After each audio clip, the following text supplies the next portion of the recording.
Karunanidhi news செய்திகளுக்காக செய்தி வாசிப்பவர் வித்யா.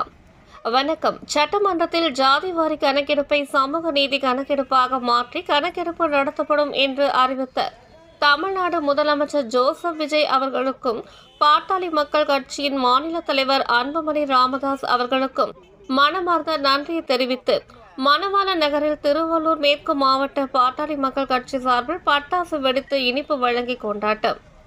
சட்டமன்றத்தில் ஜாதிவாரி கணக்கெடுப்பை சமூக நீதி கணக்கெடுப்பாக மாற்றி கணக்கெடுப்பு நடத்தப்படும் என்று அறிவித்த தமிழ்நாடு முதலமைச்சர் ஜோசப் விஜய் அவர்களுக்கும் பாட்டாளி மக்கள் கட்சியின் மாநில தலைவர் அன்புமணி ராமதாஸ் அவர்களுக்கும் மனமார்ந்த நன்றி தெரிவித்து மணவாள நகரில் திருவள்ளூர் மேற்கு மாவட்ட பாட்டாளி மக்கள் கட்சி சார்பில் மாநில இளைஞர் சங்க செயலாளர் பாலா என்கிற பாலயோகி, மேற்கு மாவட்ட செயலாளர் தினேஷ்குமார் ஆகியோர் பட்டாசு வெடித்து இனிப்பு வழங்கி கொண்டாட்டத்தில் ஈடுபட்டனர். இதுகுறித்து மாநில இளைஞர் சங்க செயலாளர் பாலா என்கிற பாலயோகி பேசுகையில், 1980ஆம் ஆண்டு வன்னியர் சங்கமாக துவங்கப்பட்டு பிறகு 89இல் பாட்டாளி மக்கள் கட்சியாக உதயமாகி வன்னியர் சங்கமும் பாட்டாளி மக்கள் கட்சியும் 46 ஆண்டு காலம் 2 கொள்கைகளை முன்வைத்து தமிழகத்தில் பல்வேறு போராட்டங்களை நடத்தின.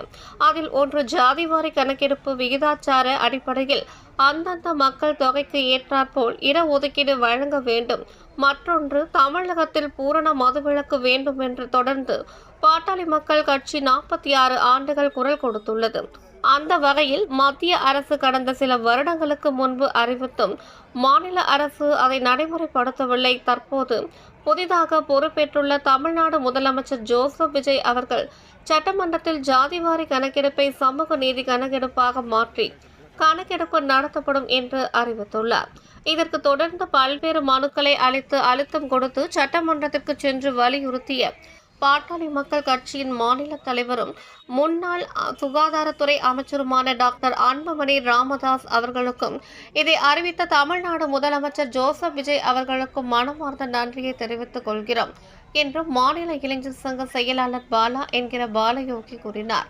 இதில் கட்சி நிர்வாகிகள் பலர் கலந்து கொண்டனர். திருவள்ளூர் மாவட்ட செய்திகளை தெரிந்து கொள்ள கருணாநிதி நியூஸ் சேனலை லைக் பண்ணுங்க, ஷேர் பண்ணுங்க, மறக்காம சப்ஸ்கிரைப் பண்ணுங்க. பக்கத்துல இருக்கிற பெல் பட்டனையும் அழுத்துங்க.